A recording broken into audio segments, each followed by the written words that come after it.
Hey guys, tonight we step into a world that feels both alien and familiar. The Middle Ages, when night stretched long and imagination often blurred with reality. You find yourself inside a smoky tavern, the air thick with wood smoke and unwashed wool, layered with the sharp tang of spilled ale and the faint sweetness of herbs smouldering in the hearth. Tables wobble under the weight of half-finished jugs and laughter cuts through the haze, though a few heads are already drooping into bowls of stew.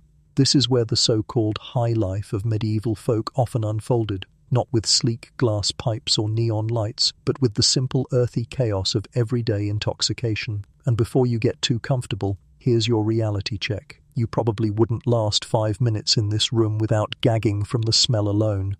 So before you get comfortable, take a moment to like the video and subscribe, but only if you genuinely enjoy what I do here. And while you're at it, drop your location and the time of night you're listening in the comments. I love seeing the little constellation of sleepy viewers from all over the globe. Now dim the lights, maybe turn on a fan for that soft background hum, and let's ease into tonight's journey together. You shuffle deeper into the tavern, your boots sinking into straw strewn across the floor to soak up spills and worse. Imagine this place buzzing at the end of a market day. Farmers, shepherds, and tired traders loosening belts, slamming mugs, and shouting over fiddlers who play the same 3 tunes until their fingers cramp. Beer here isn't just a casual drink, it's safer than water and often stronger than anything you've sipped at a modern bar. Some recipes even packed a punch heavy enough to make you forget your own name. Mainstream historians agree that ale was central to medieval diets, consumed from dawn till dusk, even by chills. Dren, though theirs was weaker, unless someone slipped up at the brewing vat. But what really makes this tavern different from your local happy hour is what's swirling invisibly in the air. Herbs tossed into the fire, sage, juniper, sometimes stranger blends, release scents that mingle with the smoke. People believed these vapors cleared bad humors or drove away evil spirits, but you can't help but notice how drowsy and giddy the crowd becomes after a few hours of cleansing. Quirky tidbit, some villagers actually burned henbane seeds during festivals, a plant known to produce vivid hallucinations. Imagine trying to dance a jig while your brain insists the floorboards are turning into snakes. A woman in the corner balances a clay pipe. Yes, pipes existed here and there, though not yet the sleek wooden ones you picture from Victorian paintings. Instead, people sometimes stuffed rolled leaves or hollow stems with herbs to burn slowly. The effect? A light-headed wooziness that probably made trudging through mud all day feel a little less miserable. Historians still argue whether such practices were truly widespread or only fringe oddities noted in passing, since much of medieval record-keeping came from clergy who weren't exactly eager to document recreational highs. The tavern keeper, a burly man with arms like barrels, wipes down mugs with a cloth that looks dirtier than the mugs themselves. He pours another round of ale, thicker than oatmeal, into your cup. You raise it, sip, and the taste is sour, earthy, alive. Imagine chewing bread that forgot it was bread and decided to drown itself in yeast instead. By the third gulp, your head swims, not in the wild party sense, but in a soft blur where voices grow rounder, laughter becomes warmer, and even the scowling knight at the next table seems like an old friend. As you lean back, your ear catches fragments of gossip, a peasant boasting about a flying ointment he heard witches used, another swearing his neighbor grows a plant that makes sheep dance. You smile, unsure whether it's the ale or the smoke twisting their stories. Either way, the tavern becomes a microcosm of medieval high life, half necessity, half entertainment, wrapped in superstition and a touch of danger. One joke drifts through your head. If Yelp reviews existed back then, this place would probably read 5 stars for the ale, -1 for the rats. Another, imagine the chaos of karaoke night here, 1 minstrel, 3 broken lutes, and everyone swearing they sound better after their 3rd jug. And finally, as you glance at the floor, you think, medieval Roomba? Yeah, it's just chickens cleaning up crumbs. The night stretches on, and you stay nestled in this smoky cocoon, eyes heavy, mind hazy, watching as medieval folk chase their version of escape. not neon lights and booming bass, but flickering torches and bubbling brews, a shared high under a sagging timber roof. You step out from the smoky tavern and into the narrow lane where the cold air pinches your cheeks and resets your senses. But the night is far from over. Around the corner, a flickering light spills from a crooked shopfront. You push open a wooden door and immediately catch the heavy perfume of dried herbs bundled in twine and dangling from the rafters. Welcome to the apothecary's domain, where strange plants and powders are ground, brewed, and occasionally inhaled, not always for healing, sometimes simply to drift away from the grind of mud, toil, and taxes. Here you watch the apothecary, sleeves rolled up and eyes darting, like a man juggling secrets he isn't supposed to share. Mortar and pestle grind rhythmically, producing little clouds of crushed leaves that sting your nostrils. The walls are lined with jars, some labelled neatly with Latin names, others scrawled in hurried script, and a few left unmarked as if even writing them down might summon trouble. Mainstream history tells us that herbal medicine was a vital part of everyday medieval life. Garlic for infections, chamomile for calm, lavender for sleep, but tucked among the sensible remedies lurked herbs with reputations a bit more adventurous. Take mandrake, for example. People whispered that its root, shaped vaguely like a tiny screaming person, could numb pain and spark wild hallucinations. Apothecaries sometimes mixed it into potions, though carefully because too much could kill. Quirky tidbit, some instructions advised tying a dog to a mandrake root so the poor animal would pull it out while the human stood far back, covering ears against its supposed deadly scream. Imagine trying to explain that one to your neighbor. No, I didn't lose my dog. He was just helping me pick herbs that yell. The apothecary crushes a pinch of henbane, that same plant burned at taverns, and sprinkles it into oil, tea. He fumes drift up, dizzying, and you feel your vision blur slightly. He assures you it's for toothache or sleeplessness, though watching the sparkle in his eye, you suspect he knows some customers come not for health but for escape. Historians still argue whether common folk fully understood the psychoactive power of these plants, or whether most experimentation happened at the fringes, whispered in corners rather than openly declared. Your gaze drifts to another shelf where bundles of wormwood sit. You might recognize it as the base for absinthe centuries later, but here it brewed into bitter tonics believed to cure stomach worms. The irony? In higher doses it produced light euphoria and a pleasant floaty sensation, an accidental side effect some villagers might not have minded at all. And just beyond, in a dusty clay jar, lies nutmeg. Today you grate it politely over lattes, but in the medieval era nutmeg was so rare and expensive it could buy a sheep. Consumed in excess, though, it could create a warm high that lingered for days. Imagine spending your life savings on spice, only to discover you'd just financed the world's strangest nap. The apothecary keeps his voice low, almost conspiratorial, when he describes another mixture, smoke produced from burning dried belladonna leaves. The plant's nickname, deadly nightshade, was no joke, just a whiff too much and you might not wake up. But in smaller quantities, it blurred vision and slowed time, sensations some risk-takers craved. And here you are, standing in a dim shop lit by one candle stub, thinking, this feels like history's earliest version of a head shop. You run your fingers along the wooden counter, rough from years of elbows leaning, coins clinking, secrets trading. Somewhere outside, bells toll midnight, yet the apothecary works steadily, measuring powders, muttering half in Latin, half in local dialect. Customers shuffle in with excuses. One swears he needs a sleeping draught for his restless wife. Another requests a tonic for aching joints, though both glance sideways when he hands them something a little stronger. You realize quickly that this is as much theatre as medicine, a careful balancing act between serving real remedies and keeping those curious cravings satisfied under the radar.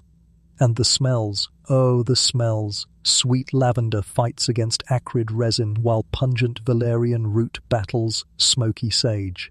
Each breath feels like inhaling half a forest. It's easy to see how just being in the shop could make your mind swim. You almost laugh, thinking, if Yankee Candle had opened in 1320, they'd have had a scent called Ye Olde Buzz. As you watch the apothecary hand over another wrapped packet, you realize these men stood at the strange intersection of healer, chemist, and part-time peddler of highs.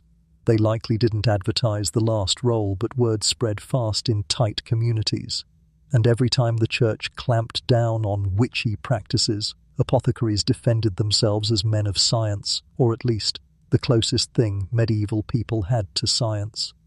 That tension between sacred duty and recreational indulgence colored everything here. One last thought lingers as you leave. Historians still debate whether medieval people saw these mild highs as sinful temptations or just practical tools for surviving endless winters, back-breaking work, and bad stew. You step into the night again, the air cold and sharp, feeling the faintest dizziness from lingering fumes, and wonder whether you've just brushed against medieval medicine or medieval mischief. And as your boots crunch on cobblestones, 3 quiet jokes bubble up in your mind. First, imagine medieval Uber Eats delivering hallucinogenic herbs. Your potion is on the way, ETA 4 hours by donkey. Second, the original vape pen, probably just a hollow reed stuffed with questionable leaves. And third, apothecary reviews would all say the same thing. Great for colds. 1010 also saw dragons in my fireplace. The night is only just beginning, and the haze of herbs trails behind you as the medieval high life unfolds step by curious step. You stagger onward from the apothecary's doorway, the scents of burning herbs clinging to your cloak, until the sound of sloshing laughter draws you back toward another familiar comfort of the medieval world: ale. By now your stomach growls, and the promise of warmth inside another tavern or hall beckons. You push open the creaking door of a brew house, and instantly you're met with the thick, yeasty aroma of beer bubbling in wooden vats, carried on air so heavy you could almost chew it. Here in this dim hall, ale isn't just a drink. It's survival, culture, and let's be honest, the closest thing to Netflix entertainment people had back then. A massive wooden tub simmers in the centre, steam curling upward like a ghost, as brewers stir with oars that look better suited to rowing a boat. Ale was liquid bread, thick, caloric, and far stronger than your average modern lager. Mainstream history reminds us that it was drunk daily, sometimes at breakfast, because water was risky and ale was dependable. Except dependable might not be the word you'd choose after your second mug. 1 gulp, 2 gulps, suddenly you understand why medieval sermons warned so often about the dangers of drunkenness. But don't think this was just your casual Friday night pint. Medieval brews often packed herbs that modern palates would find bizarre: bog myrtle, yarrow, even rosemary, to stretch the hops supply or add a particular kick. Quirky tidbit: some accounts mention that ale spiced with henbane or hemlock occasionally slipped into circulation, either by mistake or, well, because someone wanted their party to get really wild. Imagine thinking you're just here for a nice buzz, and instead you're seeing visions of saints doing the cha-cha across the rafters. The brew house roars with voices, farmers with faces red as apples, apprentices boasting louder than their experience allows, and a group of men gossiping around the hearth as they sip steadily from mugs. Women, by the way, weren't just drinking, they were brewing. Brewing was often part of household duty, and alewives could become quite influential.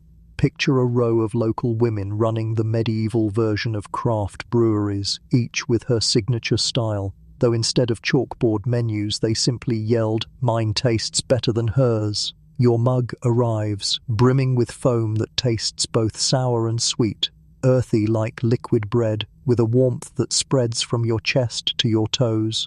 You pause after a long swallow, feeling your vision soften at the edges. Scholars still argue whether medieval ale truly had such a high alcohol content, since recipes varied widely and records are scattered. But for you, in this moment, the stuff feels stronger than any modern light beer, more like an unruly cousin of wine, bold and eager to wrestle your focus away. As the night unfolds, the entertainment shifts from chatter to song. A fiddler scrapes at strings while a drum booms low, and the crowd erupts into clapping, stomping, and off-key warbling. The ale doesn't just loosen tongues, it unshackles inhibitions. Someone climbs onto the table, sloshing drink everywhere, declaring himself the reincarnation of King Arthur. Another falls backward into the straw and snores instantly, a testament to ale's dual role as both stimulant and sleep aid. Somewhere, a monk wanders in, hood pulled low, claiming to need a jug for the infirmary. Everyone nods politely, but you catch the grin on his lips as he slips away.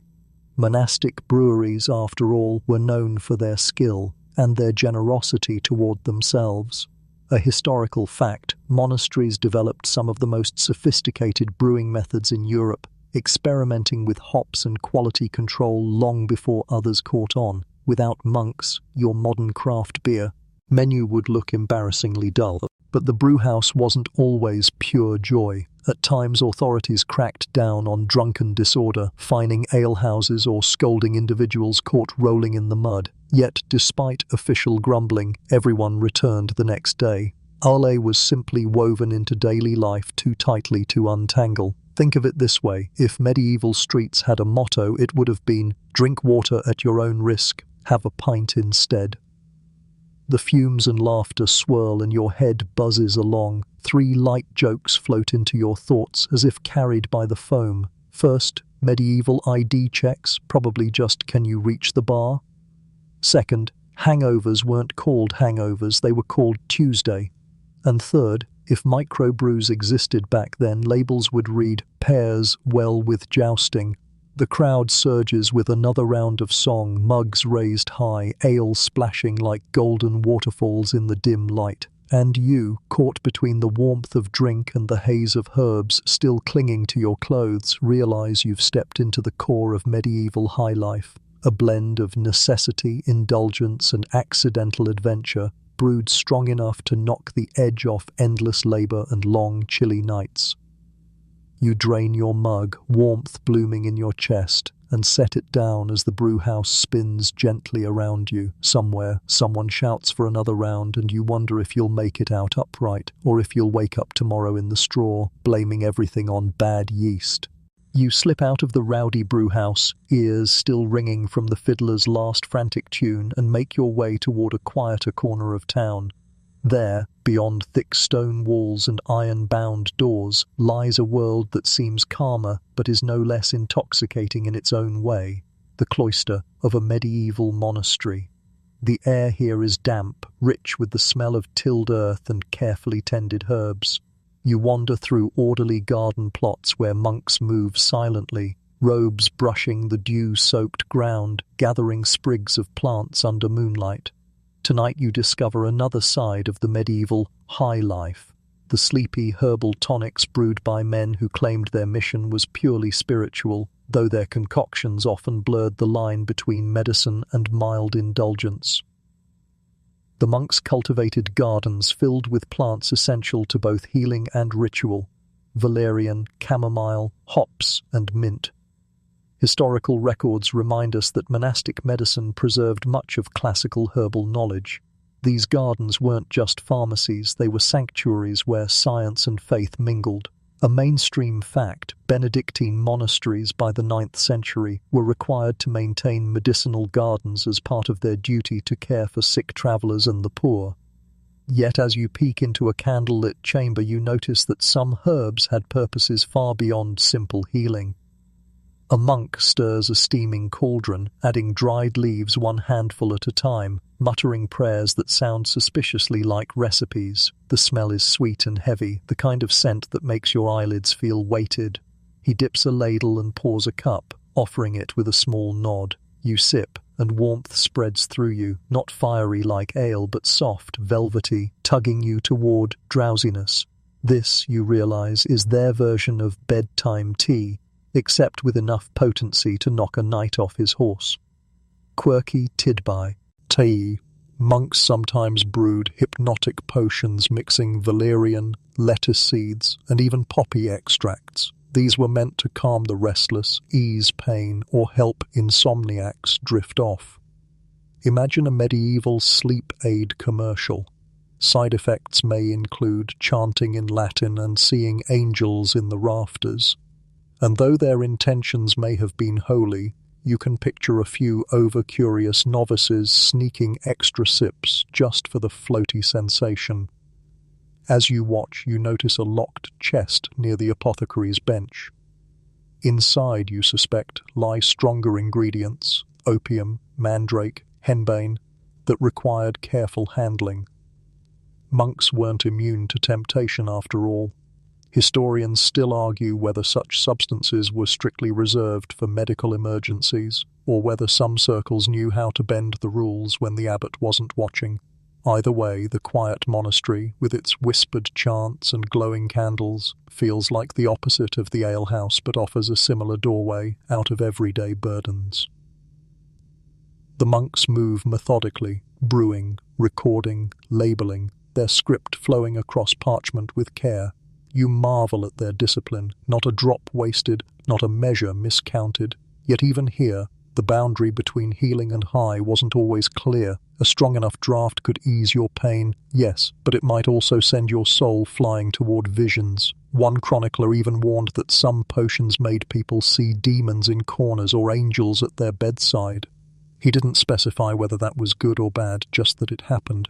You take another sip of the monk's brew and the warmth seeps deeper into your bones. The candle flames shimmer oddly, their halos glowing brighter than before. You shake your head, blink, and wonder if the monks knew precisely how much of each herb to use, or if sometimes they simply guessed, adjusting based on whether the last patient woke up smiling or screaming. The soundscape is hypnotic. Distant chants echo off stone walls. Water drips rhythmically in the cloister fountain, and somewhere an owl hoots like a sleepy metronome. Compared to the tavern's roar, this silence feels almost surreal, as if you've stumbled into another plane. You realize that for many, this was the most profound high of all, the mix of herb-laden tonics, sensory deprivation, and constant prayer creating a trance-like existence, and the monks, knowingly or not, perfected the recipe. Your thoughts wander with a touch of humor because even in solemn cloisters the absurd can creep in. First joke, imagine monks today selling their sleepy potions at Starbucks, Frappuccino, latte or holy snooze blend. Second, confession booth probably doubled as the medieval customer service desk. Forgive me, Father, I drank all the valerian again. And third, their brewing logs, basically medieval Excel spreadsheets but with a lot more crosses and a lot fewer pivot tables. You sit on a stone bench, letting the tonic settle, eyelids heavy, body warm, mind drifting. The cloister lanterns flicker, shadows dance like soft ghosts, and you finally understand. Even the holiest men sought escape, whether they admitted it or not. Whether for pain, sleep, or sheer survival, their potions pulled people gently away from the grinding weight of medieval life. And tonight, in this quiet monastery, you drift along with them. You rise from the stone bench in the cloister, still tasting that heavy valerian sweetness on your tongue, and follow the faint path leading away from the monastery gardens. The air sharpens as you wander into open countryside, fields stretching under the pale wash of moonlight. Here, away from taverns and cloisters, the medieval high life takes a different turn, one rooted in the poppy's delicate red petals and the curious dreams they inspired. Along the field's edge, tall stalks sway, their bulbs swollen, round and heavy with sap. You draw closer, brushing your hand against them, and feel a strange intimacy. This plant, humble in appearance, held a kind of power both feared and coveted. Mainstream historical fact. By the Middle Ages, opium poppies had already spread through Europe from the Islamic world, carrying with them both medical reputation and whispers of dangerous allure. Physicians prescribed poppy extracts to numb pain during surgery or to quiet coughing fits, while midwives sometimes turned to it to soothe difficult labors. But of course, outside scholarly circles, curious villagers noticed something else. A sip too much of poppy syrup or chewing a seed pod raw could slip you into dreams so vivid they felt more real than waking life. Quirky tidbit, medieval sleep potions sometimes mixed poppy juice with wine, honey and vinegar, creating a syrup called diacodium. It was intended for sickbeds, but it occasionally found its way into the cups of those who wanted to nap their troubles away, or perhaps to chase visions they wouldn't dare admit aloud. You imagine a weary ploughman, back bent from endless toil, sneaking a spoonful after sunset. drifting into a world where fields sprouted golden coins instead of wheat. Or a merchant, tired of haggling, sipping a little too much syrup and waking the next day convinced he'd bargained with angels in his dreams. Historians still argue whether such recreational use was common or rare, since most surviving records come from medical texts or moralizing sermons, not from the voices of the everyday folk who might have indulged quietly. You wander further, and the night breeze carries a faint fragrance, sweet, earthy, tinged with something almost spicy. A woman kneels by the stalks, cutting shallow lines into the pods, collecting the milky sap on a shard of pottery. Her hands are practiced, her movements careful, almost reverent. She's not a healer by training, not a monk with parchment recipes, but she knows this harvest by instinct and by need. The sap thickens as it dries, turning brown and sticky. She'll use it later to quiet her child's cough, or maybe to slip into her own cup of warm ale when sleep won't come. Nearby, an old tale resurfaces in your memory. Some villagers believed poppies grew from the blood of fallen soldiers, their scarlet petals tied forever to dreams of death and release. Whether truth or poetry, the image lingers as you gaze at the field, petals glowing faintly like embers scattered across dark soil. The poppy's duality is hard to ignore. On one hand, it soothed pain in a world where dentistry meant pliers and prayer, and where broken bones healed badly if they healed at all. On the other, it lured people into realms that blurred reality, dreamscapes where time melted and visions danced. No wonder medieval minds treated it with a mixture of awe and caution. You crouch, pluck a petal, and rub it between your fingers. The softness feels like silk, the kind that nobles might hoard, yet here it grows freely by the roadside. You think of how absurdly ordinary this plant looks, considering it could knock out a knight or ease a queen's childbirth. And you smile to yourself at three stray jokes. First, medieval dentists handing out poppy syrup were basically the original candy pushers. Second, imagine explaining a poppy-induced dream to your confessor. Forgive me, Father, but I think I saw St. Peter doing cartwheels. Third, forget counting sheep. Back then it was drink syrup, skip straight to the dreams. The woman with her pottery shard slips back into the village, leaving you alone in the field. The silence is thick, broken only by the whisper of stalks in the breeze. You lean against a tree, eyes half closing, and feel as though the poppies themselves breathe a slow rhythm around you, their petals like tiny lungs. You wonder if medieval dreamers embraced this plant's gifts with gratitude or feared its grip. Historians may argue, but you sense both truths linger here, suspended in the red bloom of petals under moonlight. The weight of the night presses in, and as you stand, stretching stiff legs, you realize how easy it would have been for someone centuries ago to slip fully into the poppy's embrace, seeking not just sleep, but release from pain, hunger, and the harshness of daily life. For a few hours, the ploughman might believe himself rich, the merchant wise, the weary mother carefree. Then morning would come, and reality would demand its due once more. You leave the field slowly, every step carrying you deeper into the rhythms of this strange, intoxicating world, where plants were both medicine and mystery, and where the line between cure and high blurred like smoke in torchlight. You drift from the poppy fields back toward the heart of a medieval town, following the faint chime of bells. The sound guides you into the shadow of a vast stone church, its spire stabbing at the night sky. The heavy oak doors creak open, and you step inside, instantly wrapped in a haze thicker than any tavern smoke. Here, the air itself feels alive with fragrance. Swirls of frankincense, myrrh, and resin curl around you, seeping into your lungs, coating your tongue with sweetness. Tonight you learn how incense, holy and sacred, sometimes doubled as a subtle, intoxicating high. The church is dim except for flickering candles that cast golden halos across carved saints and polished stone.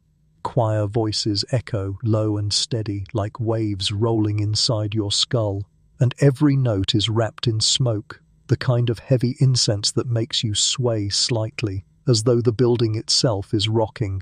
A historical fact: Medieval churches burned immense quantities of incense during mass, processions, and festivals, not only to symbolize prayers rising to heaven but also to mask the odors of unwashed bodies crammed shoulder to shoulder. Imagine hundreds of people stuffed into one space after days of travel. You'd want a whole forest of frankincense too.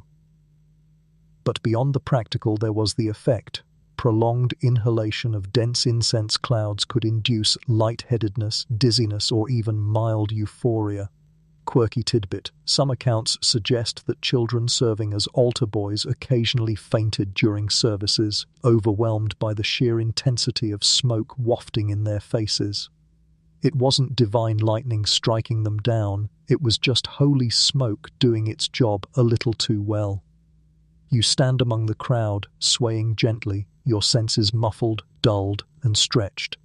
The high ceiling disappears into haze, making you feel small, as if you're floating in a cloud suspended between earth and heaven. Historians still argue whether clergy intended the intoxicating effects as part of the spiritual experience, or whether it was simply a side effect everyone quietly accepted. Did the smoke help believers feel closer to God, or was it just practical deodorant with unintended perks? The priest swings a censer, silver gleaming, chains clinking, and with every arc another burst of smoke erupts. The congregation inhales deeply, crossing themselves, whispering prayers, their eyes glassy, their breathing slow. You realize that this atmosphere wasn't only about worship, it was sensory theater. Sound, sight, smell, and even the altered consciousness of inhalation combined to heighten the moment. You think of it as the medieval version of a concert with strobe lights and fog machines, except the goal here was salvation rather than dancing.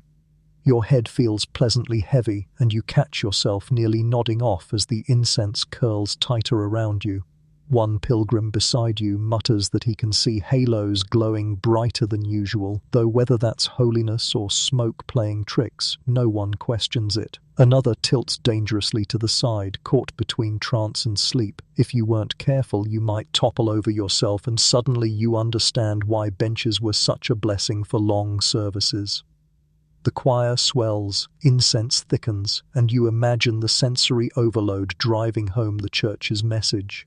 Surrender, humility, awe. Perhaps, deep down, that mild intoxication helped reinforce belief, melting resistance, softening doubt. The mind, lulled by smoke and sound, opened itself to visions and truths it might have resisted in the harsh light of day.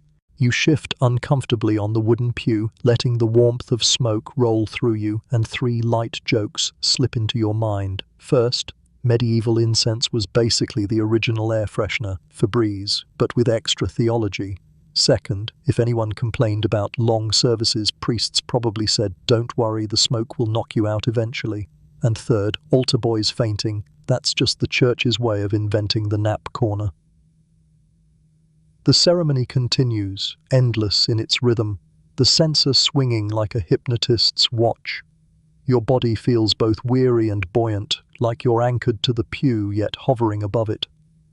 You realize how incense didn't just cover smells or look pretty in sunlight beams. It transported people, nudged them into states of reverence, sometimes even visions. In a time when medicine was crude and entertainment rare, this was perhaps the most reliable legal high anyone could experience. When the bells finally toll and the congregation spills back into the cold night, the shift is jarring. Fresh air bites sharply, clearing your head, reminding you that the haze inside was as potent as any potion or ale. You glance back at the church doors, smoke still curling out like a dragon exhaling, and think about how many thousands must have left such places, dizzy, dreamy, convinced they'd touched heaven itself. And as you walk on, boots crunching in the frost, the smoke lingers in your hair, in your cloak, and even in your lungs. Whether holy haze or subtle high, it's now part of you too, woven into this journey through medieval nights. You leave the church's haze still clinging to your cloak and wander toward a raucous noise rolling through the night. It isn't the solemn chant of monks or the gentle hum of prayer. It's laughter, clattering platters, and the unmistakable sound of mugs smashing together. You follow the commotion into the glow of a grand hall where a feast is underway. Long wooden tables sag under the weight of roasted meats, glazed pies, and steaming bowls of vegetables. The air is heavy with spices, smoke, and sweat, a cocktail so thick it clings to your skin. Tonight you step into the intoxicating world of medieval feasts, where food itself sometimes doubled as a high, and indulgence was considered both a blessing and a dangerous temptation. You're ushered into the hall, where torches sputter against stone walls, casting jittery shadows across tapestries of hunts, battles, and saints. The lords and ladies sit nearest the dais, goblets of jewelled metal in their hands, while lower folk crowd the benches, tearing into bread and sloshing ale. Mainstream historical fact: feasts weren't everyday affairs. They marked weddings, festivals, victories, or holy days. When they did happen, they often lasted hours or even days, stretching into spectacles of excess. For many peasants, a single invitation to a feast meant more meat in one sitting than they might see for weeks. But food was more than sustenance here. It was a pathway to altered states. Plates of roasted goose glazed with honey, bowls of pottage spiced with cinnamon and pepper, rare imports, and jugs of strong ale mixed with herbs created a sensory overload. Quirky tidbit: medieval banquets sometimes included dishes intentionally designed to surprise or confuse, like pies that released live birds when cut, or roasted animals redressed in their skins to appear alive. Imagine slicing into a pastry only for a flock of pigeons to burst out. Talk about a dinner that goes straight to your head. The combination of heavy food, endless drink, and constant music tugged guests into trances of fullness and stupor. You sip from a goblet of spiced wine, the cinnamon burning your tongue, and feel warmth spread faster than expected. Too much of this hypocras, as it was called, could leave you reeling thanks to both alcohol and the stimulating herbs. Historians still argue whether these spiced wines and herbal dishes were simply culinary delights, or if they were deliberately crafted to heighten senses, tilt moods, and keep revelers both giddy and pliant. The hall erupts in cheer as a roasted boar is carried in, apple clenched in its jaws. The aroma of sage and garlic floods the air. Minstrels strum lutes while jugglers toss knives dangerously close to your head, and suddenly the boundary between entertainment and intoxication blurs. You've eaten until your stomach aches, drunk until your head spins, and laughed so hard your ribs hurt. This, you realize, is another kind of high, not born of smoke or herbs, but of overindulgence itself.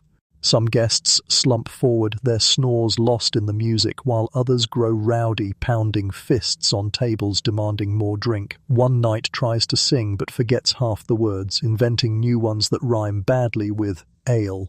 Another noblewoman giggles uncontrollably, wine spilling across her gown, as if the entire room has surrendered to delirium together.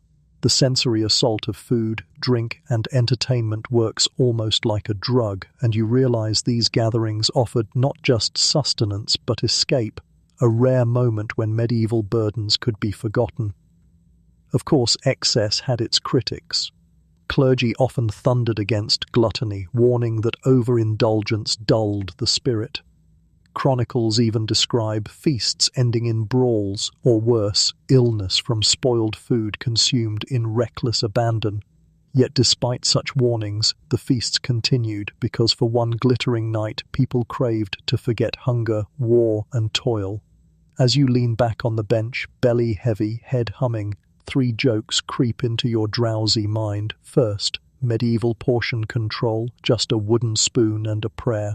Second, the original all-you-can-eat buffet ended not with a bill but with a monk scolding you for gluttony. And third, food coma, try 3-day banquet hangover, it's history's least studied battlefield. The noise swells again, and a servant presses another cup into your hand.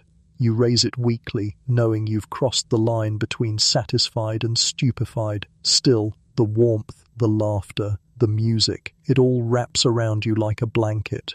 You feel yourself slipping into that hazy, food-heavy trance, wondering if perhaps the most intoxicating drug of all in the Middle Ages was simply abundance.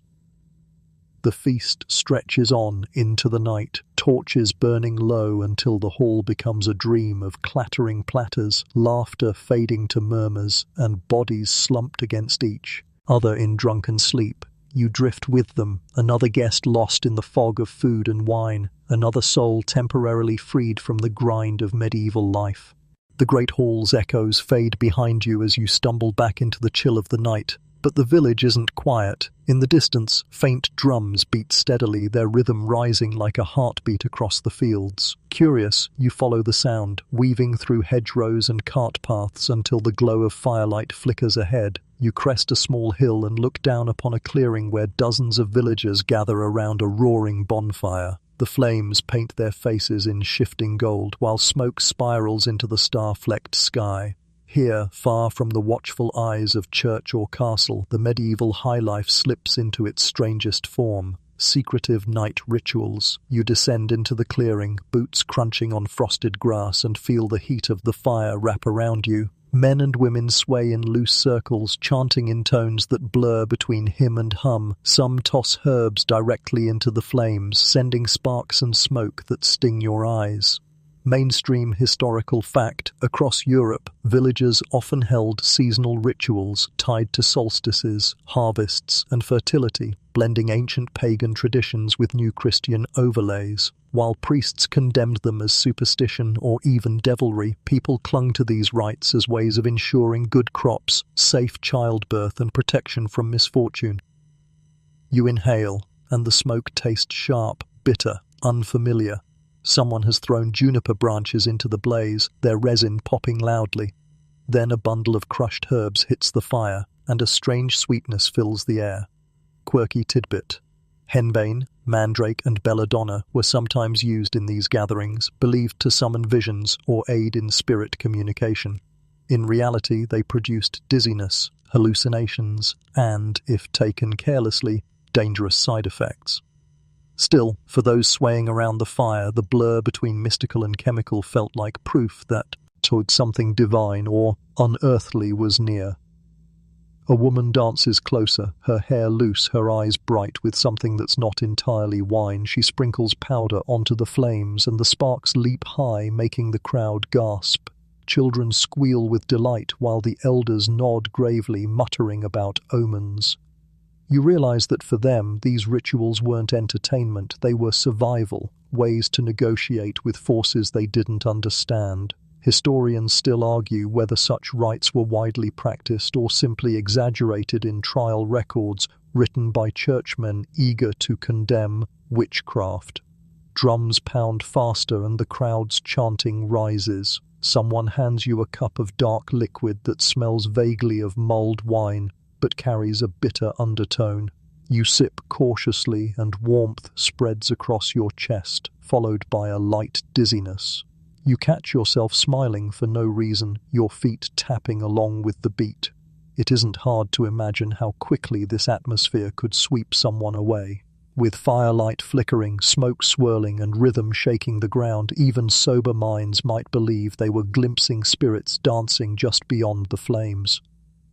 The bonfire suddenly flares as a pile of herbs is thrown in, releasing thick plumes of smoke. Villagers lean into it deliberately, closing their eyes, breathing deeply, swaying harder. One young man stumbles, laughing, claiming he's seen a white horse gallop straight out of the fire. Another insists his grandmother's voice is whispering in his ear. No one mocks them here. Visions are expected, welcomed, folded into the rhythm of the night.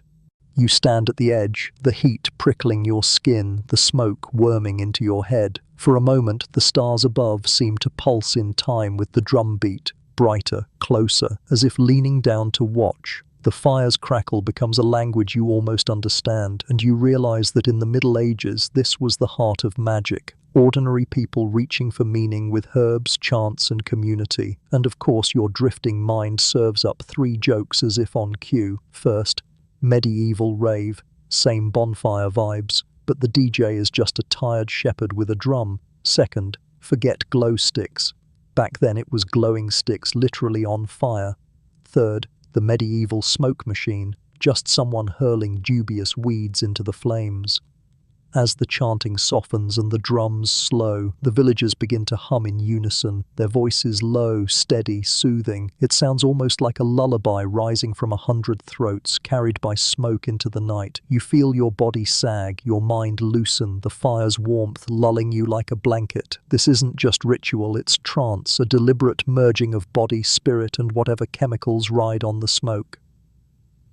When the fire finally collapses into glowing embers, the crowd disperses quietly, some still humming, others clutching each other for balance. You turn to leave, your head light, your skin tingling, and glance back at the circle of ash left behind. Tomorrow it will look ordinary, just scorched earth and scattered wood. But tonight, in the haze of smoke and drums, it was a portal, one of the strangest, most intoxicating doors the medieval night could open.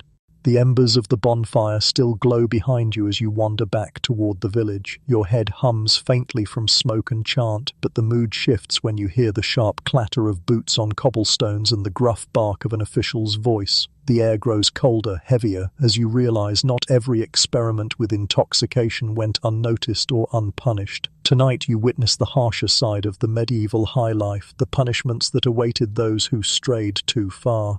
A small crowd gathers in the square, torches blazing against the night. At the center, a young man sways, hands bound, his tunic torn. His face is slack with stupor, lips mumbling words no one understands. Around him, villagers mutter, some pitying, some scornful. The bailiff declares him guilty of madness brought on by corrupted drink and sinful herbs. Mainstream historical fact. Drunkenness was a common target of medieval laws. Many towns imposed fines on those who disturbed the peace, while intoxicated and repeated offenders could even face time in the stocks. You edge closer, hearing the accusations. The man had stumbled naked into the churchyard, claiming angels carried him.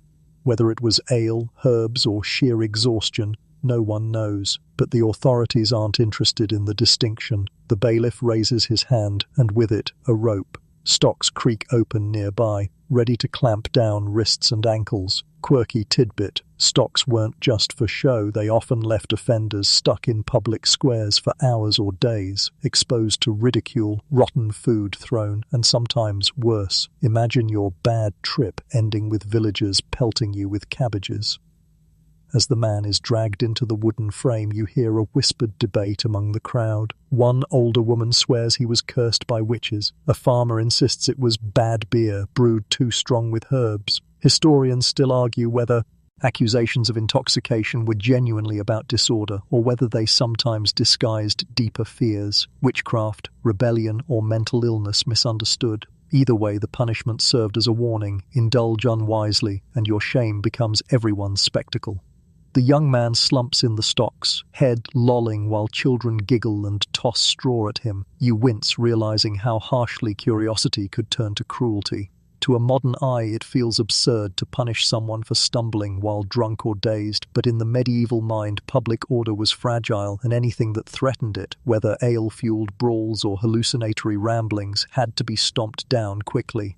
Nearby, a friar begins preaching about moderation, his voice rising above the jeers. He warns that indulgence invites demons, that drunkenness is the devil's trick. The irony doesn't escape you. The same church that drenched worshippers in incense and served strong monastic ale now condemns villagers for losing themselves to intoxication. 3 light jokes sneak into your thoughts as you watch. First, medieval rehab was basically just the stocks. 30 days sober or until the tomatoes run out. Second, public intoxication fine. In the Middle Ages, you literally paid with dignity.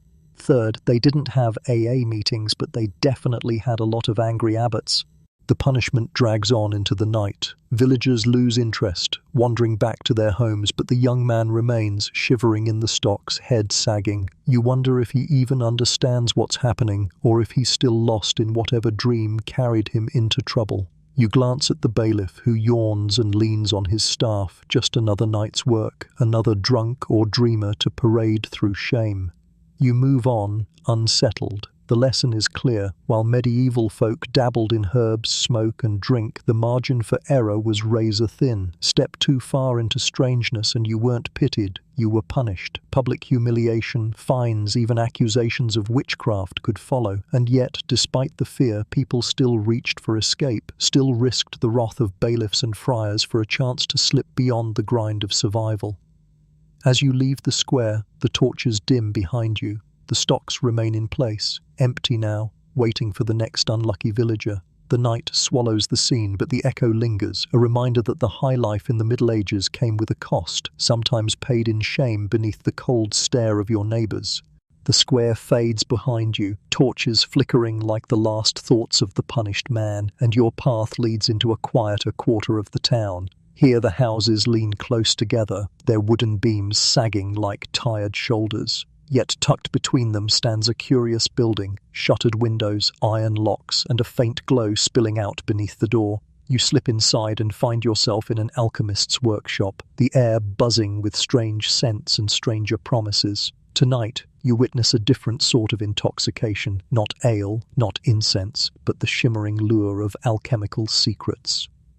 The room is cluttered chaos. Jars line every shelf, filled with powders that sparkle, liquids that swirl like trapped storms, and herbs dried into crumbling tangles. A massive furnace roars in the corner, its bellows wheezing like a dragon's lungs. The alchemist, hunched over a table, mutters as he stirs a copper cauldron, his hands stained with colours no natural soil could make. Mainstream historical fact. Medieval alchemy was less about actual sorcery and more about a mix of chemistry, medicine, and spiritual philosophy. Practitioners sought the philosopher's stone, the elixir of life, or simply better remedies for disease, but in their endless experiments they sometimes stumbled on brews that altered the mind as much as the body.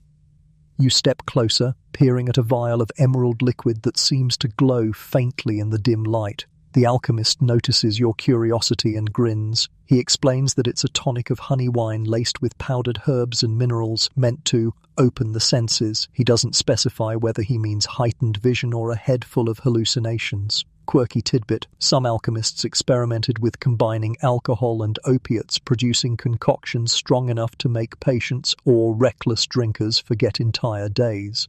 The alchemist lifts a glate, says vial to the light, letting the liquid catch the flame's glow. He offers you a sip. It tastes sharp, metallic, with an undertone of sweetness that lingers too long. Almost immediately your skin prickles, your ears buzz, and the room seems to tilt slightly. He nods knowingly, scribbling notes with a quill, as if your reaction is just another entry in his endless trial and error experiments. Historians still argue whether these mixtures were intended sincerely as medicine or if some alchemists deliberately courted the blurred consciousness their brews inspired. On the workbench lies a parchment covered in diagrams, circles, stars, symbols, arrows pointing to jars labelled aqua vitae. This water of life, essentially early distilled spirits, was one of alchemy's most influential discoveries. Stronger than ale or wine, it burned hot in the throat and mind alike. Records show that aqua vitae was praised for preserving youth, easing melancholy, and, let's be honest, knocking people flat on their backs. The alchemist explains proudly that a drop can cleanse the spirit, though judging by the way he sways, perhaps he's had a little more than a drop. Around you, odd contraptions hum. Glass tubes bubbling, powders sparking faintly in shallow bowls. The smells are overwhelming, sharp sulphur, sweet honey, earthy herbs, layered until your senses can't quite separate them. You breathe it all in, and the dizziness deepens, as if the workshop itself is shifting around you. Maybe this is the true alchemical trick, not turning lead into gold, but turning everyday reality into a swirl of altered perception. Your head swims and humour slips through the haze. First joke, medieval lab safety gear, just pray harder and hope the eyebrows grow back. Second, forget energy drinks, the alchemists already had their own questionable potions promising eternal life. Third, imagine a Yelp review, potion worked but also turned my cat purple. 3 stars. The alchemist, unfazed by sparks leaping from his furnace, continues his muttering. He insists that with the right mixture of herbs, metals, and prayer, he can help men glimpse hidden truths. You're not sure if he means enlightenment or just hallucinations of angels perched on rafters. Either way, the dedication is clear. He lives inside this haze, experimenting endlessly, half healer, half dreamer. You glance around and notice a locked cabinet, its hinges heavy. He sees your eyes drift and shakes his head firmly. "Not for you," he warns, though his grin betrays mischief. You wonder what lies inside, perhaps stronger brews, substances too volatile, or too mind-bending for casual testing. In this moment, you realize alchemists weren't only scientists but also gatekeepers of experiences most people never dared touch. When you finally step back into the cool night, the workshop door creaks shut behind you. The dizziness lingers, the metallic sweetness still on your tongue, and the shadows seem taller, deeper. Whether you've been healed, enlightened, or simply poisoned, you can't say, but you understand why people whispered about alchemists with both awe and suspicion. Their potions could ease pain or blur reality, inspire visions or chaos. In their search for gold, they discovered instead the hidden doorways of the human mind. You leave the alchemist's workshop with the taste of metallic sweetness still clinging to your tongue, and the road draws you onward into the dark. A cool wind brushes your face, carrying the scent of wood smoke and something stranger, foreign spices, distant lands folded into a single breath. Ahead, the road bends into a camp where pilgrims huddle by small fires, their cloaks wrapped tight, their faces worn from travel. Tonight you slip among them and discover yet another thread in the tapestry of the medieval high life. The strange herbs and substances that journeyed across borders, tucked into satchels, and whispered about from pilgrim to pilgrim. The scene feels both humble and vast. Pilgrims from all corners of Europe and beyond cluster together, sharing bread, wine, and stories. Some bear badges shaped like scallop shells from Santiago, others wear simple wooden crosses, and in their packs, alongside relics and rosaries, lie fragments of foreign worlds, bundles of dried leaves, resin seeds, powders, souvenirs picked up in markets from Italy to the Levant. Mainstream historical fact, pilgrimages often doubled as cultural crossroads. Alongside spiritual renewal, travelers brought home exotic spices, herbs and medicines, spreading ideas and substances that reshaped European life. You sit near a fire where a pilgrim unwraps a pouch filled with green leaves, their smell sharp and unfamiliar. He explains in broken Latin that he bought them in Venice, carried by merchants from far beyond the Mediterranean. He sprinkles some into a clay bowl, sets it smouldering on coals, and urges you to inhale. The smoke rises sweet and peppery, making your eyes water, then leaving a faint tingling in your throat. Quirky tidbit. While tobacco hadn't yet reached Europe, other herbs like betel, hashish, or exotic resins sometimes filtered in through trade routes. Chroniclers mention travi, Ella's returning with stories of plants that cause laughter or powders that make men dream waking. As the pilgrims pass the bowl around, their conversation loosens. Laughter bubbles up, louder and easier, though the fire is small and the night is bitter. You realize how these traveling substances served more than curiosity. They softened hardships, eased exhaustion, and offered brief relief from aching feet and endless road dust. Historians still argue whether these imported highs truly became common among pilgrims or remained rare novelties shared only in small groups, but for you, seated by the fire, the haze feels very real. Another pilgrim pulls out a vial of resin, amber-colored and sticky, explaining that it came from Alexandria. He scrapes a piece onto the flames and the scent is intoxicating, sweet, rich, heady enough to make your limbs feel heavy. He swears it brings visions of holy places, that one need only breathe deep and pray to see Jerusalem in the mind's eye. Around the fire, some nod reverently, others giggle at his grand claim, but no one refuses a chance to try. You imagine this ritual repeated countless times on lonely roads where boredom and fatigue made people eager for anything that lifted them from the grind. The talk turns to stories. One pilgrim swears he saw the Virgin Mary while inhaling a foreign herb, though he admits she might have been holding a very large onion. Another insists that a powder from Damascus made him run for 2 days without hunger, though his friends roll their eyes and call it exaggeration. Yet you sense something deeper. These travelers genuinely believe substances can open spiritual doors, can blur the line between earthly exhaustion and divine vision. The fire crackles, the air grows hazy, and your head drifts with theirs. Stars above seem brighter, sharper, as if leaning down to listen. The crackle of flames sounds more like music than noise, and you wonder if the pilgrims even cared whether the effects were real or imagined. For them, after weeks of mud, blisters, and danger, the relief itself was miracle enough. Amid the haze, 3 jokes wander into your thoughts. First, medieval Red Bull? Just a handful of mystery powder from a Venetian dock. Second, imagine customs officials, anything to declare. Yes, a pouch of laughing herbs and a rock that looks like St. Peter. Third, pilgrim souvenirs weren't magnets or postcards, they were just mildly illegal herbs tucked into a boot. As the night deepens, the pilgrims curl into their cloaks, still murmuring half-dreamed stories. The smoke lingers in your hair, your clothes, and even your mind. You realize that pilgrimage wasn't just about reaching a shrine or kissing a relic. It was also about these small, shared experiments with herbs and substances, bonding strangers in a haze of laughter and blurred vision under open skies. When the fire dies down, you rise, stretching stiff legs, and look at the road ahead. You can almost see lines of pilgrims stretching into darkness, carrying not just prayers but seeds, powders, and whispers of foreign highs across continents. And you, drifting onward, carry a piece of that haze with you too. The pilgrim fires fade behind you, their smoke trailing like ghostly ribbons into the night sky. You walk on, boots crunching through damp soil until fields begin to unfold around you. Patchwork stretches of barley, beans, and rye, all glowing faintly under the moon. But tucked between these ordinary crops lies something less obvious, something not spoken of in market squares.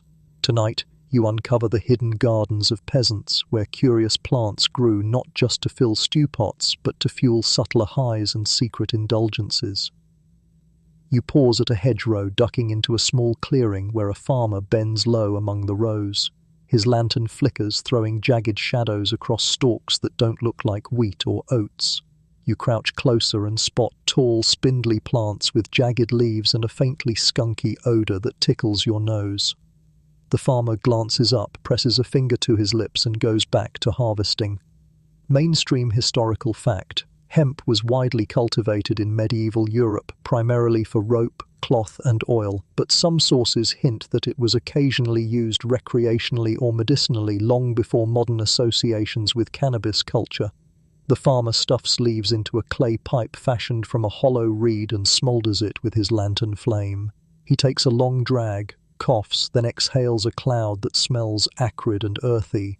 His shoulders relax instantly, the weariness of endless ploughing fading into a crooked smile. He gestures for you to try. You inhale cautiously, the taste bitter but oddly grounding, and within moments your head feels light, the field around you softer, as if the soil itself sighs with relief. Quirky tidbit: records from some regions suggest hemp was brewed into teas or eaten as seeds mixed with honey, not only for health but to gladden the heart and ease the body. Beyond hemp, you notice other secret crops. In one corner, tall stalks of henbane rustle, their yellow flowers curling like little flames. Henbane, dangerous in large doses, was sometimes slipped into brews for its dizzying effects. You imagine the farmer drying the leaves, mixing them with ale, then sharing with a few trusted neighbors under cover of night. Historians still argue whether such practices were widespread among common folk or limited to fringe groups, since most written accounts come from trials accusing peasants of witchcraft rather than celebrating their garden experiments. The farmer's wife emerges carrying a clay jar of seeds, poppy again, dried and ready to sprinkle into bread or mash into syrup. She explains softly that the seeds ease aching joints, though her smirk suggests she knows they do more than that. You realize this hidden farm is more than just subsistence. It's a quiet pharmacy, a playground, and a secret escape for people whose lives were otherwise bound to ploughs, taxes, and endless labor.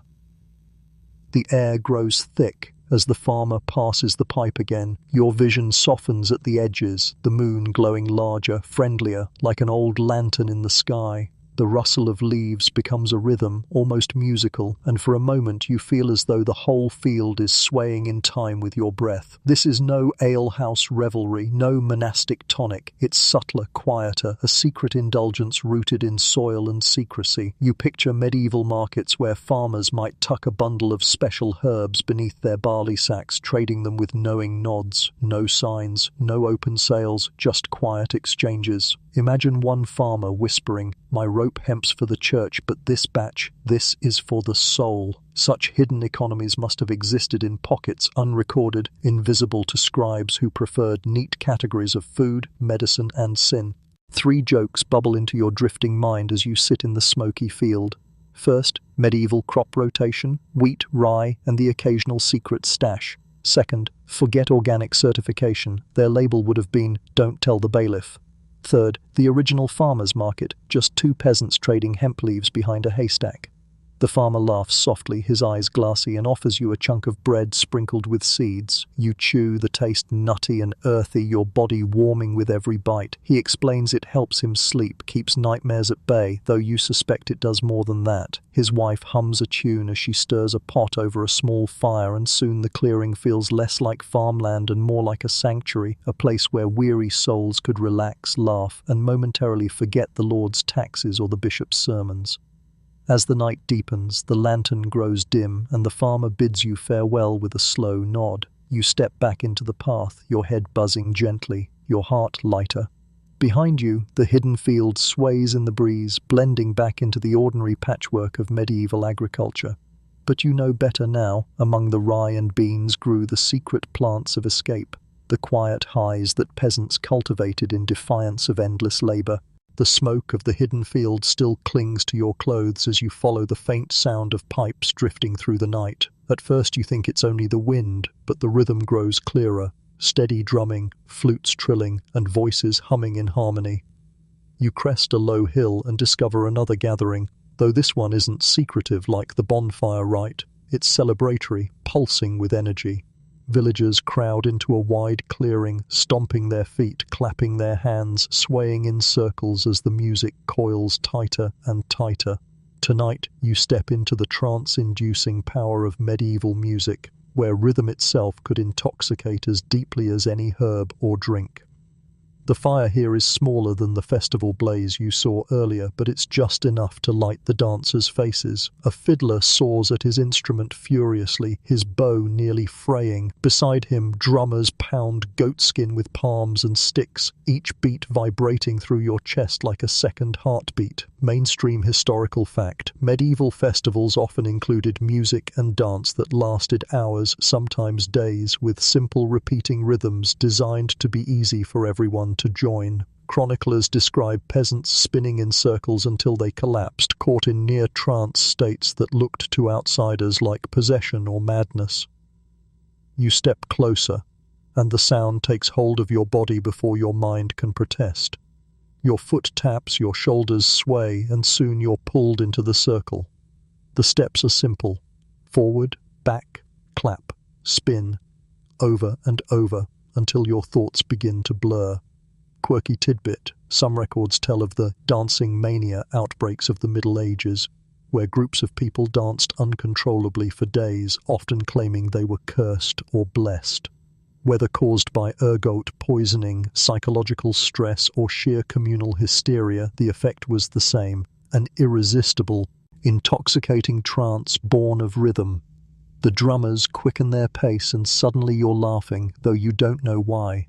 The fiddler's notes jab like sparks, and the crowd's claps echo like thunder in your skull. You realize this is another kind of high, one born not from herbs or potions, but from the chemistry of exhaustion, rhythm, and community. Your breath comes fast, your legs burn, yet you don't want to stop. The music lifts you, carrying you beyond hunger, beyond fatigue, into a strange euphoria. Around you faces blur. One woman spins until her hair whips like a halo, eyes glazed as though seeing something far beyond the clearing. A man collapses, then pops back up, laughing, swept into the rhythm again. Children hop in circles, shrieking with joy, their cheeks flushed. This isn't just dancing, it's surrender, a communal intoxication that erases the weight of life for as long as the music holds. Historians still argue whether dancing mania was purely a medical phenomenon or a cultural ritual amplified by stress and belief. But standing here, breathless, you understand how rhythm alone could feel like a doorway out of reality. As the drumming grows louder, your thoughts wander into humor despite the haze. First joke, medieval rave, just a drum circle, questionable footwear, and no exit strategy. Second, forget glow sticks. Their party favors were just torches they hoped wouldn't set their sleeves on fire. Third, dance floor etiquette was simple. Collapse, get dragged out, keep clapping from the ground.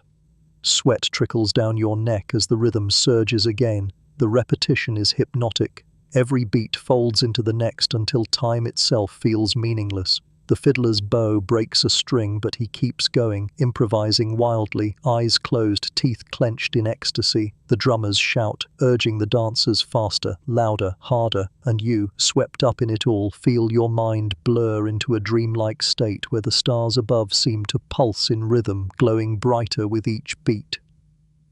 Finally, the drumming slows, the crowd exhales as one, bodies slumping, laughter spilling out between gasps. Some collapse on the grass, staring at the sky with dazed smiles. Others cradle mugs of ale passed around like sacred vessels, drinking deeply to soothe their throats. You stagger back, legs trembling, and realize you feel as though you've woken from a dream, your body light, your mind humming. The fire crackles softly now, the trance broken, but its afterglow lingers in every breath. You understand how music itself could intoxicate, how medieval nights turned rhythm into remedy, escape, even revelation. You walk away slowly, still swaying unconsciously to the phantom beat echoing in your chest. The echoes of drums still ripple through your body as you follow a cobbled road that winds upward toward a looming stone castle. Its torches burn steadily, their light flickering against banners and towers. Unlike the earthy trance of peasants dancing in the clearing, the mood here is refined, gilded, yet no less indulgent. Tonight you step into the noble high life, where aristocrats sought not just power and pleasure, but rarer, stranger luxuries that promised to carry them beyond ordinary experience. Inside the castle hall, the air is heavy with perfume, rosewater, musk, and sandalwood imported at staggering cost. Servants glide across polished floors carrying trays of goblets filled not with humble ale but with spiced wine, hippocras, and even stronger spirits distilled in secret. Mainstream historical fact, medieval nobility often indulged in exotic imports, sugar, nutmeg, cloves, cinnamon, and rare wines brought by trade routes stretching into Asia and the Middle East.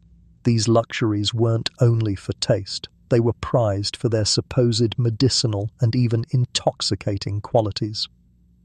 You're handed a goblet of mulled wine so rich it nearly overpowers your senses. The heat of cinnamon and ginger stings your throat, but the sweetness lingers on your tongue. After just a few sips, your cheeks flush, your heart pounds, and you feel both sharper and more unsteady. Quirky tidbit. Some nobles consumed such spiced concoctions before bed, believing they heightened dreams or stirred passions. Imagine sipping what feels like hot sangria on steroids and then trying to drift into a delicate slumber beneath velvet sheets. At the dais, nobles recline on cushioned benches, their laughter easy and their words blurred with slurred confidence. One boasts of a new consignment of hashish resin smuggled in through Venetian traders, wrapped carefully with spices to disguise its scent. Another swears by candied nutmeg, nibbling it between goblets of wine. A lady in pearls sips quietly from a small flask, her smile languid. She insists it's a tonic from the East that brings visions of silk-robed prophets. You realize that for nobles, indulgence wasn't just about pleasure, it was about showing they had access to the rarest, strangest experiences money could buy. The hall grows hazier as musicians strike up soft lutes and servants light braziers filled with resin. Sweet smoke swirls in the rafters, mixing with perfume and wine until your head swims. Some nobles sink back against cushions, eyelids drooping, their conversations wandering into dreamlike tangents. One man describes a vision of golden birds circling the hall. Another insists he feels his body floating above the floor. You glance at the smoke, wondering whether it's incense, imported resin, or simply the sheer power of suggestion feeding the haze. Historians still argue whether nobles truly accessed these imported intoxicants in significant amounts, or if much of it was exaggerated rumor among jealous peasants. But in this room, with your senses slipping, the line between rumor and reality blurs. Servants circulate with platters of candied fruit glistening in honey, another expensive indulgence. You bite into one, the syrup coating your tongue, and suddenly the sweetness feels overwhelming, dizzying even. Combined with the wine, your body hums with warmth, a pleasant fuzz that makes the castle walls shimmer faintly. You realize this high is quieter than the peasants' drums, less wild than the bonfire smoke, but more decadent, a slow, deliberate slide into altered perception, cocooned in luxury. Even in this haze, your mind offers up three light jokes. First, medieval nobles didn't need Netflix. They just got high on nutmeg and stared at tapestries until the unicorns started moving. Second, royal pharmacists must have been the most stressed employees alive, half healer, half party planner. Third, the noble version of a snack run, sending 3 servants and a donkey across the Alps for candied ginger. The night deepens and the nobles sink deeper into their cushions. Some mumble prayers, others giggle like children. A knight reclines with eyes closed, whispering that he sees angels pouring him more wine, while the lady beside him hushes him with a lazy wave. This isn't the raucous chaos of a tavern, it's indulgence turned ritual, a carefully curated high that underscores privilege. You take one last sip of spiced wine, the heat rushing through you again, and rise from the cushions. The hall seems impossibly long now, its torches glowing like stars, its laughter echoing like distant waves. You realize that in this world, intoxication wasn't just escape, it was status. The rarer the substance, the higher the prestige, the deeper the nobles leaned into their velvet-scented dreams. Stepping back into the night, the cold air cuts sharply, clearing your senses. Behind you, the castle still glows, a beacon of indulgence against the dark.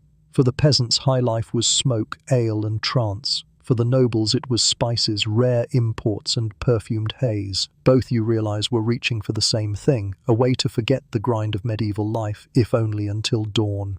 The castle's glow fades behind you, swallowed by the dark countryside, until another kind of brightness rises ahead. Lanterns strung between poles, fires blazing in open pits, torches carried by laughing crowds. You've stumbled into a festival, a carnival of color and chaos that transforms the village square into a dreamscape.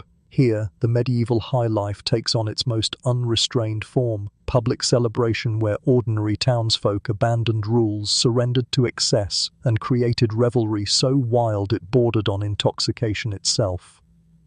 The square is alive with sound. Drums beat, fiddles screech joyfully, and bells jangle from dancers' belts. Jugglers toss torches into the air, children shriek with glee, and bakers hawk sweet pastries dripping with honey. Ale flows in buckets rather than mugs, splashing onto boots and cobblestones. Mainstream historical fact: medieval festivals, like Carnival before Lent or midsummer celebrations, were notorious for overturning social order.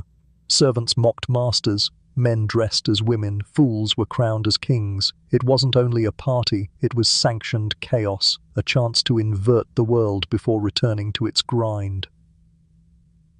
You weave into the crowd, immediately handed a clay cup of ale. It's spiced with something sharp, maybe rosemary or wormwood, and the taste hits stronger than tavern brew. Within minutes your head feels warm, the music louder, the torches brighter. Quirky tidbit: some festival records describe drunken dances lasting all night, with participants collapsing in heaps while others continued singing around them. In some towns, contests of endurance even dared people to drink until they fainted, cheered on by jeering neighbors. Medieval binge culture, alive and well.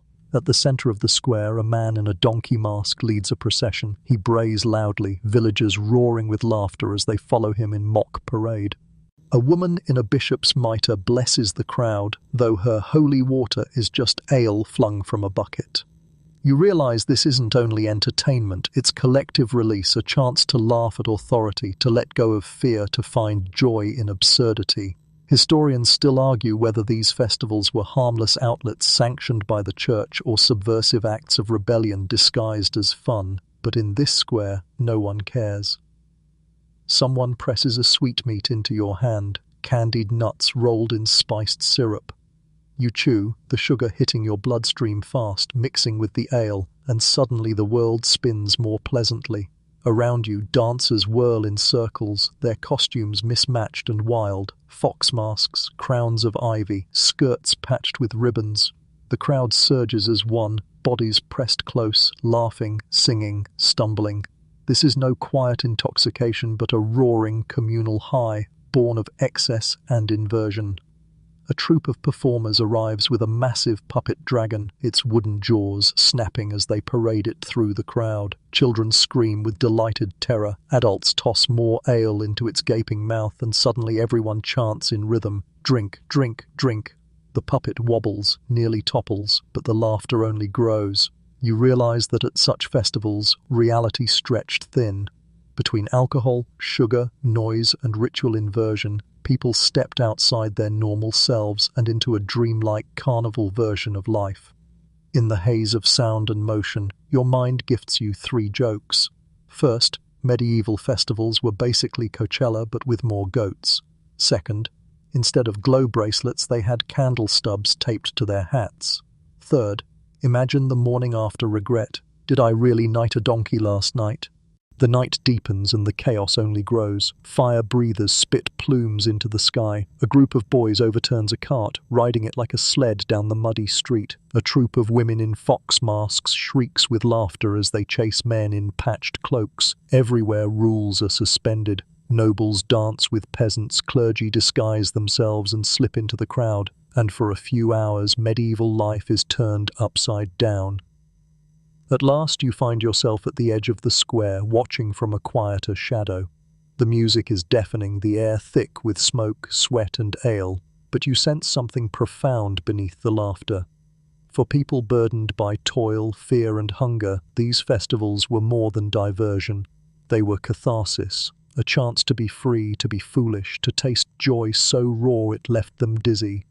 Whether from drink, sugar, or sheer collective frenzy, the high was real, powerful, and unforgettable.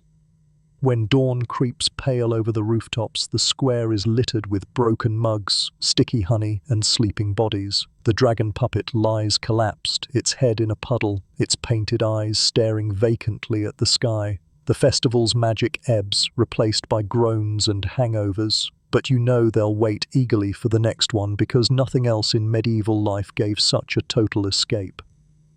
You step away, carrying the echo of drums and the faint taste of spiced ale, another witness to the strange highs of the medieval night. The festival square fades behind you, littered with mugs and weary revelers, but the night still hums with energy. As you wander down a dirt path toward the forest's edge, you notice the glow of another fire, smaller, more secretive, its smoke curling low rather than reaching skyward. The air feels different here, heavier, charged, almost conspiratorial. You creep closer and glimpse a circle of figures bent over cauldrons and jars. Tonight you witness one of the strangest corners of the medieval high life, the witchy brews that promise dreams of flying, visions of spirits and a taste of powers best left unspoken. The clearing smells pungent like a dozen herbs boiled together into one overwhelming stew. A cauldron bubbles, its surface shimmering with greenish froth, while women in cloaks grind roots and seeds with stone mortars. Mainstream historical fact, many accusations of witchcraft in the Middle Ages revolved around the use of herbs, especially those known for psychoactive effects like belladonna, henbane, and mandrake. Chroniclers claimed witches smeared flying ointments on their skin or broom handles to induce visions of flight, though modern historians suggest the hallucinogenic properties of these plants likely fueled those beliefs. One woman pulls a jar of dark paste from the fire, stirring it with a carved stick. She spreads a smear along her wrist, eyes fluttering closed as she begins to sway.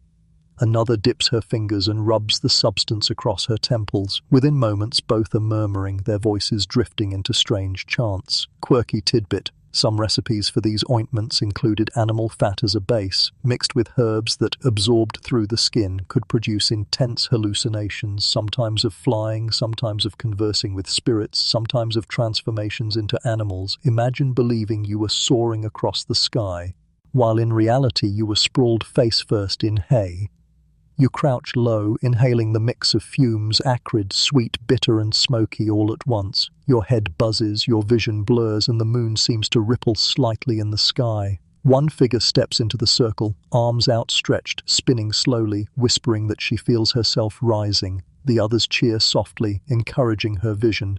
To you, she looks firmly planted on the ground, but the conviction in her voice is unnerving. Historians still argue whether these rituals were widespread, or whether they were sensationalized by churchmen eager to demonize women's folk knowledge. Yet here, with smoke stinging your eyes and chants pulling at your ears, you understand how the experience must have felt real. One woman holds up a mandrake root, gnarled and humanoid in shape, and kisses its face before dropping it into the cauldron. The crowd gasps, then laughs nervously as the brew froths violently. Stories claimed mandrake could scream when uprooted, its sound deadly, though perhaps the scream was just the imagination of those already half-dazed by fumes. Still, its mythic power lingered, giving these rituals an aura both terrifying and intoxicating. You feel yourself swaying unconsciously, the drumming of your heart syncing with their chants. For a moment, you almost believe the smoke carries you upward, lifting you above the treetops. You see flashes of shapes, owls with glowing eyes, foxes darting through shadow, a river flowing like molten silver through the dark. Whether vision or imagination you can't say, but the sensation is undeniable. In the middle of this dreamy haze, humor surfaces, because even witchy brews can't banish your wandering thoughts. First joke. Flying ointment probably worked, but only if you considered tripping over a log to be takeoff. Second, their cauldrons were basically medieval crockpots, except instead of stew, you got visions of demons doing the Macarena. Third, imagine explaining to your neighbor, "No, I didn't steal your goat, I was flying to Norway last night." The circle grows louder, their chants rising, bodies swaying in unison. For them, this is power, not just escape, but rebellion against the rigid order of church and lord. Here, in the forest shadows, they create their own reality, fueled by herbs that trick the mind and blur the world. Whether condemned as witches or revered as healers, they wield knowledge dangerous enough to frighten authorities and intoxicating enough to enthrall followers. At last, the fire sputters, the chants fade, and the women drift apart, their eyes heavy, their movements sluggish. You rise slowly, lungs thick with smoke, legs unsteady. The clearing looks ordinary again, just fire, cauldron, herbs scattered in the dirt. But you know better. For a few hours, this was a place where dreams became flight, where smoke became spirit, where the medieval high life veered into magic. You walk back toward the road, the image of the mandrake root etched in your mind and the faint sensation of wings still tingling in your shoulders.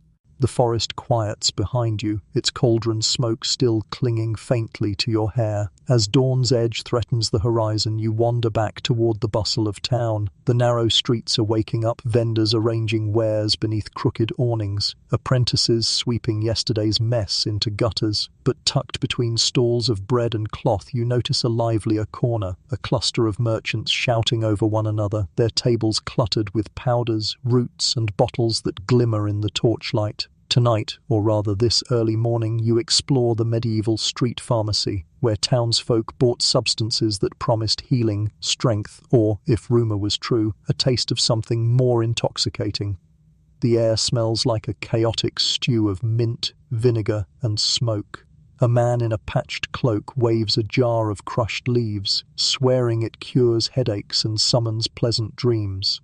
Another hawks a packet of ground resin, insisting it drives away bad spirits. Mainstream historical fact: medieval markets often featured herbalists and spice sellers whose goods straddled the line between medicine and magic. Many of these substances were imported at great cost, their rarity adding to their aura of mystery and power. You lean closer to one stall where the merchant grinds seeds with a small mortar, mixing them into wine. He whispers that the potion loosens the tongue and brightens the mind. You take a sip, and indeed warmth spreads quickly, carrying a faint dizziness. Quirky tidbit, some vendors sold sleeping powders mixed with opium or belladonna, supposedly to help restless souls. But as with all street remedies, doses were imprecise. One pinch might soothe you, another might leave you hallucinating conversations with gargoyles. Across the street, a woman in a red scarf advertises a paste made of ground nutmeg, honey, and pepper. She claims it sharpens dream. You nibble a bit, the spice burning your tongue, and soon your chest feels warm, your mind buzzing faintly. You wonder whether the effect is real or just suggestion, but the grin spreading across her face suggests she knows what she's selling. Historians still argue whether these pharmacies catered mostly to genuine medical needs or whether customers knowingly sought mild highs hidden beneath the respectable excuse of buying remedies. The crowd grows rowdy as sellers shout louder. One man bangs a drum, announcing he has powders that cure melancholy. Another flaunts a vial of golden liquid, likely saffron steeped in wine, its color as intoxicating as its scent.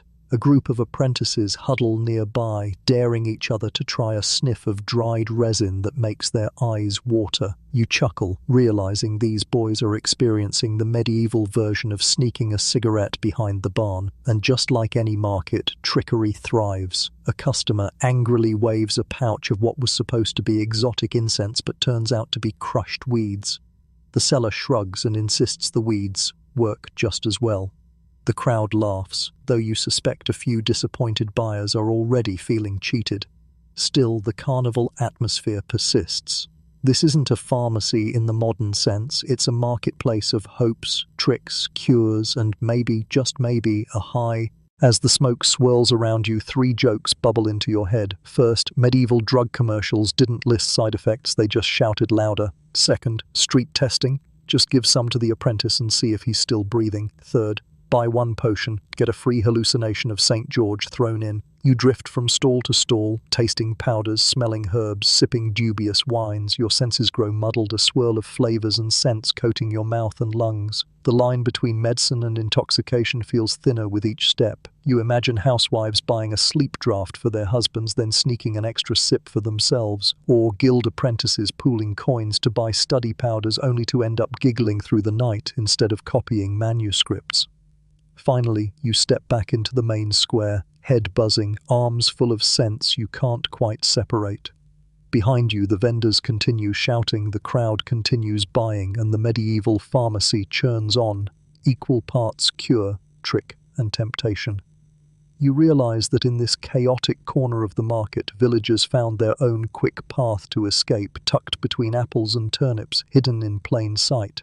The market stalls fade behind you as dawn pushes pale light across the rooftops. Your head still hums from powders and fumes, but your feet carry you toward a quieter lane where timber houses lean close like gossiping neighbors. At the end, you see a crooked sign painted with a crude moon and stars, the mark of a healer who claims to sell night cures. Curiosity pulls you inside, and you soon discover one of the strangest sides of the medieval high life. The bizarre sleep remedies people trusted when darkness refused to let them rest. The cottage smells of dried hay, honey, and something sour. Shelves sag with jars stuffed full of herbs, lavender, valerian, chamomile, but also stranger things. A woman in a wool shawl greets you, her voice soft but her eyes sharp, as though she knows 100 secrets she'll never write down. Mainstream historical fact. Medieval healers prescribed a wide range of sleep cures, from herbal teas to potions spiked with opium. Some remedies were harmless, others dangerously strong, and a few bordered on superstition.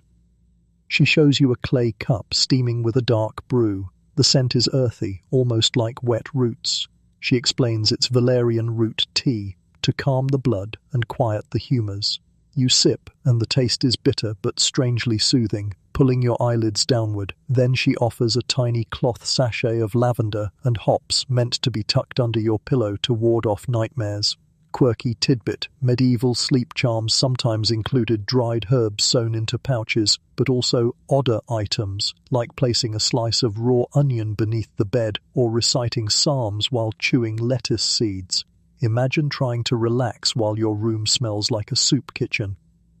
On another shelf sits a jar of syrup labelled diacodium, thick and sticky. She explains it's made from boiled poppy juice, sweetened with honey. A single spoonful, she claims, will silence coughs and cradle even the most restless mind. You glance at the label and wonder how many people slipped into far deeper sleep than intended. Historians still argue whether diacodium was mainly used medicinally or whether it drifted into casual use as villagers sought not just healing but release from the anxieties of famine, war, and plague.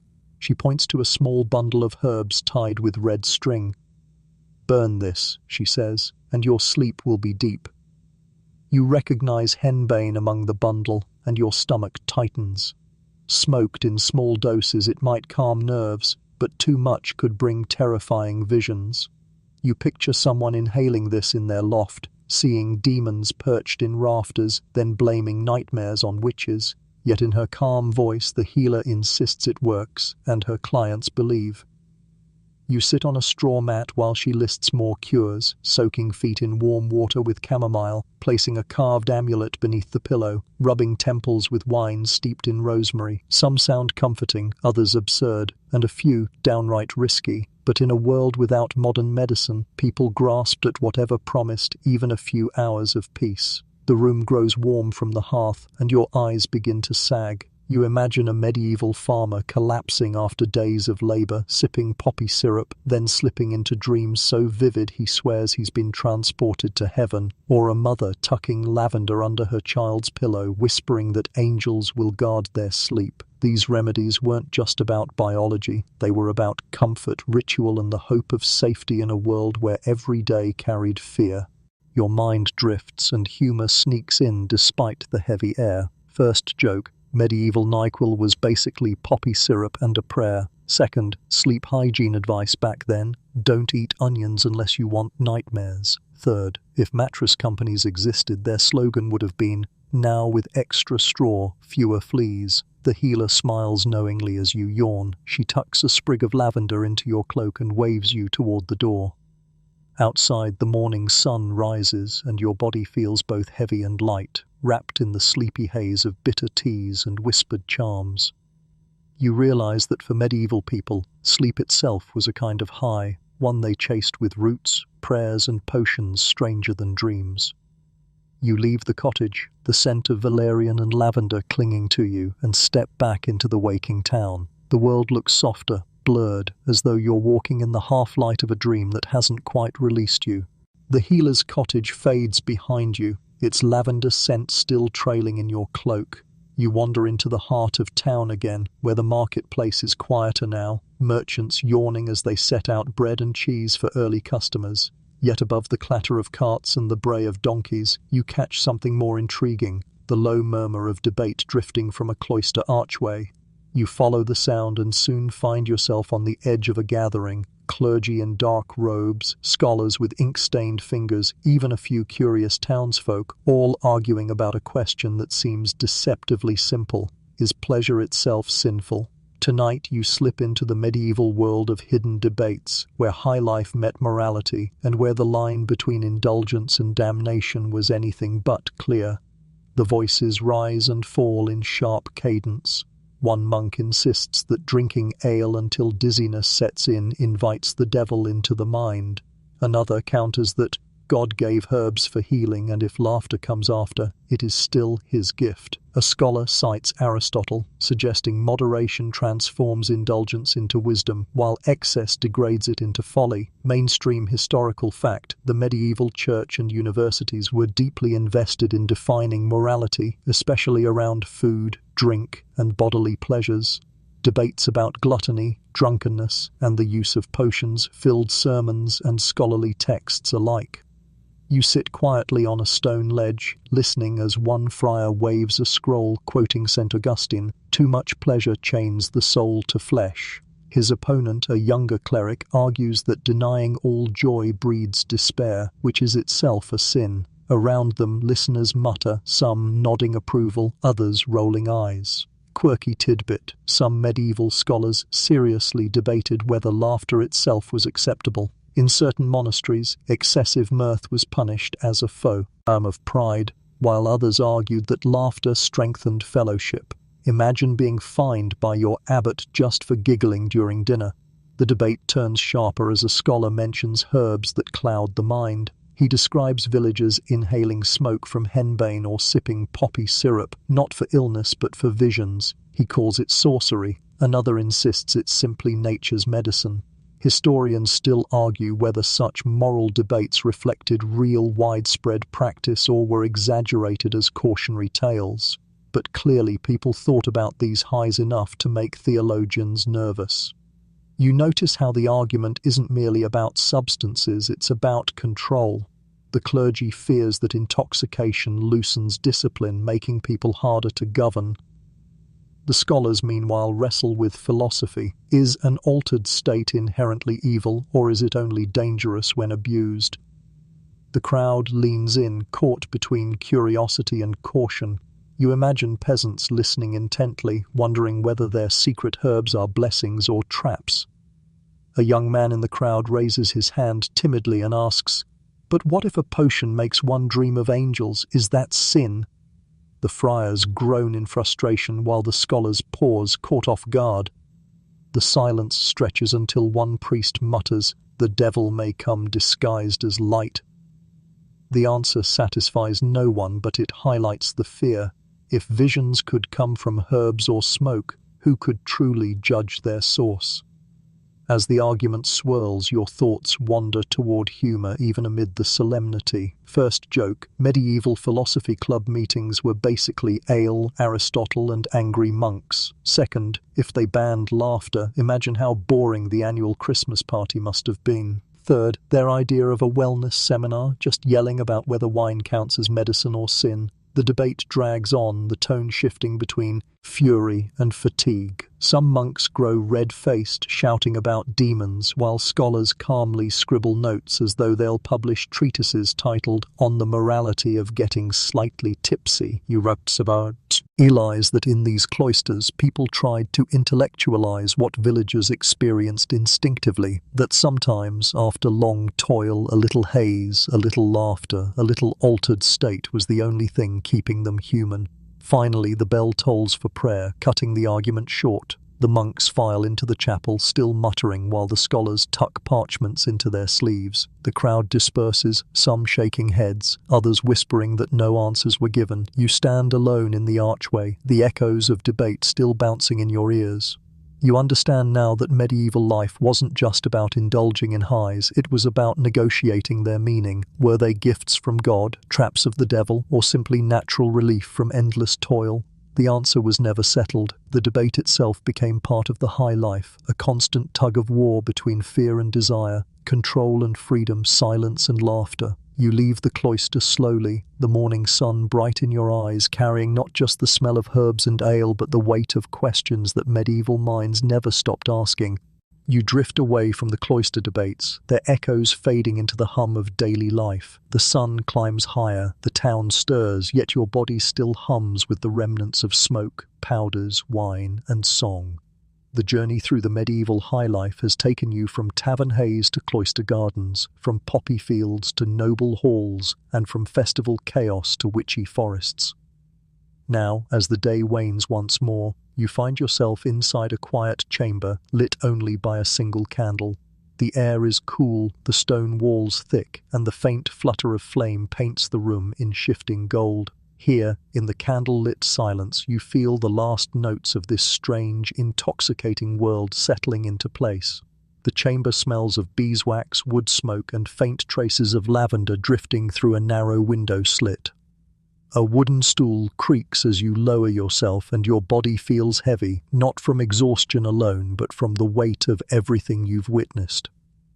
Mainstream historical fact: many medieval people ended their nights in simple, dimly lit rooms, often with only one candle burning to conserve wax. This flicker became their lullaby, a soft point of focus that guided them into rest. Yet for those who'd indulged in ales, herbs, or incense, the candle's glow often seemed more than flame. It shimmered, wavered, stretched into visions, reminding them of mysteries just beyond reach. You lean closer, staring into the candle. The wax drips slowly, steady as the ticking of a clock you'll never see in this age. Shadows crawl across the stone, lengthening, twisting as though alive. Quirky tidbit. Some medieval writings describe people staring at flames or glowing embers until they slipped into trance-like states, using fire as both meditation and entertainment.